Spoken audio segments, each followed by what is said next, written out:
Bem-vindo ao projeto Técnica Feynman. Hoje estudaremos a disciplina de Engenharia Legal. Você vai aprender, nem que seja a última coisa que você faça. Começando então alguns conceitos de incêndio para que possamos transcender a engenharia. Conceitos de incêndio, tipos de fogo. Existem 4 tipos de fogo: fogo A, B, C e D. O fogo A é aquele que ele é produzido através de tecidos, madeiras, papel ou fibras. Ele é um fogo de fácil combustão, ele queima na superfície e na profundidade. Um fogo do tipo B é aquele composto por óleos, graxas, verniz, gasolina e tinta. Queima somente na superfície. Um fogo tipo C é um fogo oriundo de equipamentos elétricos. E o fogo tipo D é um elemento pirofórico, oriundo de um elemento pirofórico, como ali o magnésio, titânio, zinco. Então são 4 tipos de fogo, 4 tipos de coisas que podem pegar fogo. Tá, e daí que conforme a coisa que pegou fogo, tu tem que ter uma coisa para apagar essa coisa que pegou fogo. E essa coisa é chamada extintor. E nós vamos ter tipos de extintores conforme o tipo de fogo. Interessante, não é mesmo? Então, o extintor do tipo espuma, ele apaga o fogo do tipo A e B. O que é o fogo do tipo A? Tecido, madeira, papel, fibra. Aqueles de fácil combustão. E o fogo do tipo B é óleos, graxas, gasolinas e tintas, que queimam somente na superfície. Agora, o extintor de CO2, de gás carbônico, ele tem capacidade de apagar o fogo do tipo B e C e ainda do tipo A inicial. O tipo A, lembrando, tecidos e madeiras. E o B e C, que são lá gasolina, tinta, óleos e graxas que queimam na superfície. E principalmente o tipo C, que são equipamentos eletrônicos. Então nós vamos usar um extintor de gás carbônico. Ou um extintor químico seco. Ele também apaga o fogo do tipo BC e também pode ser utilizado para o tipo D, que são elementos pirofóricos, como magnésio, zinco e titânio. Então, um extintor químico seco tipo D, ele tem um pó especial por material. E, por fim, o extintor mais básico, o maior, inclusive, que você irá encontrar, é o extintor para água, que apaga o fogo do tipo A. Então, você põe água na madeira, água no papel, água na fibra e apaga o fogo. Basicamente, então, esses são os tipos de fogo e os tipos de extintor. Agora, com relação à perícia de incêndio, para que serve? Como que é feita? Qual é o objetivo? Basicamente, então, identificar o ponto de origem, identificar a fonte de calor, a causa do incêndio e classificação. Fazer uma classificação do incêndio. Ainda com relação ao tetraedro do fogo. O que raios é o tetraedro do fogo? Basicamente, o fogo ele só existe e ele se sustenta se ele tiver essas 4 coisas. Teremos de haver um combustível, um comburente, calor e a reação em cadeia. Combustível é qualquer coisa que tenha uma grande superfície e uma rápida queima. Basicamente, tudo que nós falamos aqui, nos materiais do tipo de fogo, madeira, tecido, papel, fibra, óleo, graxa, verniz, equipamentos elétricos, tudo, na real, tudo que tu pensar é combustível. Absolutamente tudo. E o que é o comburente na história? O comburente é o oxigênio. Aparentemente só temos esse como comburente. Então o oxigênio é o comburente. O calor é o calor, né? Vamos combinar? O calor é o calor. E a reação em cadeia, que também será conhecida posteriormente como flashover, é o que vai manter o fogo. Então depois estudaremos na sequência a questão do flashover. Então basicamente são esses 4... São os 4 pilares do tetraedro do fogo: combustível, comburente, calor e reação em cadeia. Perceba a amplitude da inflamabilidade. Quanto maior for a amplitude da inflamabilidade, mais perigoso é o combustível. E aí, com relação à gasolina, apenas alguns exemplos, né? Com relação à gasolina, a gasolina ela tem uma amplitude de inflamabilidade de 1,4 até 7,6%. Portanto, baixa. Se é baixa, não é perigoso, né? Ela não vai entrar em combustão espontânea. Agora, o acetileno, por outro lado, os percentuais dele vão de 2,5% até 100%. Então, o acetileno é muito mais perigoso do que a gasolina, porque a amplitude de inflamabilidade do acetileno é maior. Agora precisaremos compreender alguns conceitos da engenharia legal com relação à perícia de incêndio. O primeiro deles é o ponto de fulgor ou flashpoint. Basicamente, ele irá se relacionar então à temperatura de inflamação. É o calor da fonte que aquece vapores combustíveis para se inflamar como uma fonte de ignição, sem manter chama. Perceba, o material mais uma fonte igual não mantém chamas. Então, o flashpoint, ele não mantém chamas, ele apenas faz a ignição. Quanto maior for a superfície do material, ou seja, se for um pó, menor será a energia para a ignição. Basicamente, esse então é o conceito de flashpoint. É aquele ponto de inflamação, que quanto maior a superfície, menor será a energia necessária para que seja feita então a ignição. Lembrando que não mantém chamas, ele apenas faz a ignição. É como se fosse a faísca, ele dá só aquela faiscada. Condições para combustão espontânea. Aí nós estamos falando então agora de outro tipo de temperatura. No ponto de fulgor, nós falávamos da temperatura de inflamação, que é o flash, que é a faísca. Para uma condição de combustão espontânea, nós estamos falando agora de uma temperatura de ignição. Perceba, antes nós tínhamos um material e a sua fonte, e agora nós não vamos necessitar mais da fonte, nós vamos usar tão somente o comburente. Lembrando? O comburente, oxigênio. Não precisamos mais da fonte. Portanto, nós estaremos diante de condições para combustão espontânea. Estaremos diante de uma temperatura de ignição, que esta não necessita de fonte de calor. Então, somente o material em contato com o oxigênio irá entrar em combustão. E com qual tipo de material isso irá acontecer? Com materiais porosos, permeáveis e oxidáveis. Então, essas são as condições para combustão espontânea. Relaciona-se diretamente com a temperatura de ignição, que é diferente da temperatura de inflamação, presente lá no flashpoint. Tá. E o ponto de combustão? O ponto de combustão, na verdade, ele necessita de uma fonte de calor. Retornamos, então, à questão da fonte. Então, nós temos que ter um material e uma fonte. O ponto de combustão ele necessita de fonte de calor. E, diferentemente do ponto de fulgor ou do flashpoint, neste caso, no ponto de combustão, nós iremos manter as chamas. Mantém chamas. Interessante, não é mesmo? E com relação ao fire point ou temperatura de combustão. Agora estamos, então, entrando na terceira classificação de temperatura. Nós temos a temperatura de inflamação, que é o flashpoint, que é a faísca. Nós temos a temperatura de ignição, que é aquela que não necessita de fonte, que é aquela que vai ocasionar uma combustão espontânea, ou seja, o material em contato direto com o comburente ele irá entrar em combustão. E agora entraremos no último tipo de temperatura, que é a temperatura de combustão, que é a temperatura do fire point. Quando atingimos o fire point, essa temperatura de combustão será mantida mesmo sem a fonte de ignição. Compreendeu? Então aqui, ó, não é necessário mais a faísca.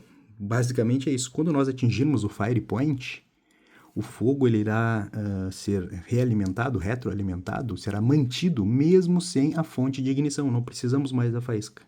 O calor e o que quer que seja, que estudaremos na sequência, as questões de flashover, irá manter então, o incêndio, a combustão propriamente dita. Então, para a manutenção das chamas, será necessário um material e a sua fonte, até que ele atinja o fire point. Quando ele atinge o fire point, não é mais necessário o flashpoint, não é mais necessário a ignição.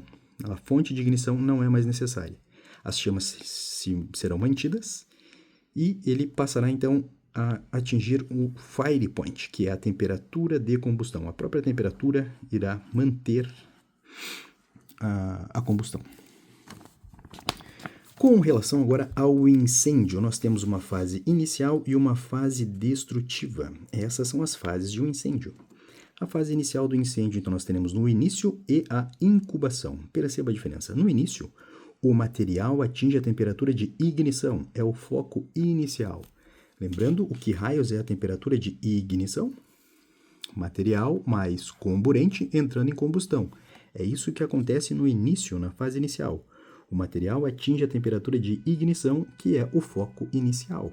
Então, lá, em determinado local, vai surgir uma faísca, e essa faísca vai atribuir condições para uma combustão espontânea, não necessitando de uma fonte de calor. Pode ser tão somente uma faísca pegando fogo num colchão, em alguma coisa que, a partir daquele momento, inicia-se, então, a combustão. A segunda fase do incêndio, ainda dentro da fase inicial, é a incubação. O calor do foco inicial, que foi produzido lá pela temperatura de ignição, o calor do foco inicial se propaga no ambiente. Então, é isso que está acontecendo. Está ocorrendo, então, a incubação. Aquela fonte de calor no foco inicial vai começar a se propagar para o ambiente. Ou seja, inicia-se a incubação. Depois dessa fase de incubação, nós iremos iniciar, então, as fases destrutivas do incêndio. E a primeira delas é a generalização ou flashover, que é basicamente a transição para um incêndio total no ambiente. Material em pirólise atinge temperatura de ignição súbita e generalizada, mesmo com a ausência de chama direta, devido à recirculação da fumaça, e temos um efeito disparador, que é ocasionado pelo calor. Então, aquele foco inicial, onde a temperatura de ignição fez entrar em combustão espontânea, ou através de um flashpoint, que era pontual, ele se disseminou pelo ambiente, ou seja, foi gerando uma incubação, e a temperatura, o calor presente nesse ambiente começou a subir, né? Porque o ar quente ele sobe. Em determinado momento, inicia-se a fase destrutiva, que é a fase de generalização ou flashover. Basicamente, o calor, o ar quente que subiu, ele vai voltar à sua fonte, à sua origem. E basicamente o que vai estar ocorrendo são flashovers, são... Como posso explicar? Recirculação da fumaça. Esse calor ele sobe e ele vai realimentar o próprio fogo, o próprio foco inicial. Só que dessa vez não vai ser um foco, vai ser disperso pelo ambiente como um todo, produzindo então um incêndio total no ambiente. Cada um dos materiais presentes nesse ambiente vai atingir a sua própria temperatura de ignição. Então é como se tivesse vários... A temperatura no ambiente está tão grande, está tão quente, que cada material, atingindo a sua temperatura de ignição, devido a um ar extremamente quente, um calor extremamente alto no ambiente, cada material vai entrar em combustão espontânea. Então, aí começa a surgir diversos focos, em decorrência desse flashover, desse calor que sobe no ambiente e retorna para o próprio ambiente. Retorna por baixo, depois para o próprio ambiente, mantendo, então, e disseminando, generalizando o incêndio como um todo. Mesmo com a ausência de chama direta. Perceba, o que está pegando fogo, o que está causando, então, essa etapa é cada material em pirólise atingindo a sua própria temperatura de ignição. Então, não tem um fogo... uma chama específica em contato com o material. Cada material vai entrar em combustão espontânea devido à temperatura generalizada do ambiente, em decorrência desse flashover. Por fim, teremos ainda uma fase destrutiva de propagação. Cada material desse que está, então, entrando em combustão espontânea vai gerar centelhas e múltiplos focos. Então, em decorrente de cada material desse que começa a pegar fogo, começa a gerar centelhas, fagulhas, e aí eles vão acabar entrando em contato com os outros materiais e basicamente é isso. Vai ocorrer a propagação em virtude de centelhas ou múltiplos focos. E por fim, a fase final de um incêndio é a extinção, que é a redução progressiva do tetraedro do fogo. Lembrando, retomando, que raios é o tetraedro do fogo? É combustível, comburente, calor e reação em cadeia.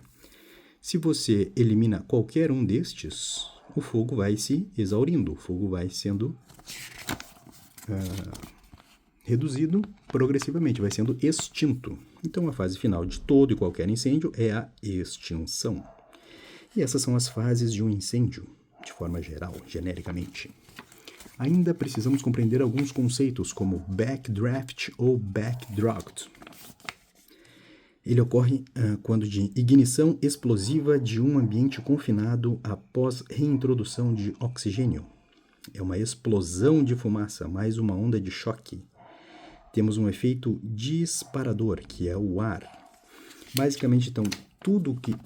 Antes de chegarmos, ou muito próximo de chegarmos na fase destrutiva de extinção, que é quando estará ocorrendo a redução progressiva do tetraedro do fogo, neste momento, digamos que alguém abriu uma porta ou alguém abriu uma janela, ou o calor interno do ambiente foi tão grande que explodiu as janelas. Neste momento, o ar externo vai adentrar ao ambiente e aí vai retroalimentar o tetraedro do fogo. Então, digamos que o comburente estava acabando. Neste momento, quando ocorre uma explosão de uma janela ou algo que o valha, o ar externo vai adentrar novamente o ambiente e vai gerar um fenômeno conhecido como backdraft, que é basicamente uma ignição explosiva em um ambiente anteriormente confinado após reintrodução de O2. E aí nós teremos uma explosão de fumaça. Essa explosão será acompanhada de uma onda de choque. Então, esse é o conceito de backdraft. E com relação ao smoldering, o smoldering basicamente é uma combustão lenta e sem chama, de padrão localizado, como o caso de um cigarro no estofado. Então, o smoldering, perceba, é uma combustão lenta sem chama. De forma geral, assim como se fosse um flashpoint, um ponto de fulgor ali. Tu pegou um isqueiro ou alguma coisa e produziu uma chama num estofado, um cigarro caiu no estofado e aquilo foi gerando uma combustão lenta, sem chama, não tem uma grande chama sendo produzida ali. E basicamente é um ponto focal, é uma coisa localizada. Então, basicamente é um material e a sua fonte e não tem chamas, perceba, não é mantido chamas, mas ainda assim ele está entrando em combustão lenta no caso. Por fim, temos apenas uma curiosidade, que é com relação ao padrão de queima do incêndio como um todo. Se esse incêndio for oriundo de um curto-circuito, geralmente o padrão de queima será em V, demonstrando que a partir do ponto ascendente, a partir do ponto onde ocorreu esse curto-circuito, as chamas irão se propagar em V, tanto para um lado quanto para outro. E este foi basicamente o estudo inicial com relação à engenharia legal sobre perícia de incêndio, tipos de fogo, tetraedro do fogo, alguns conceitos de ponto de fulgor, temperatura de inflamação, temperatura de ignição, temperatura de combustão e o seu fire point, ponto de combustão, as fases do incêndio e, por fim, alguns conceitos como backdraft e smoldering.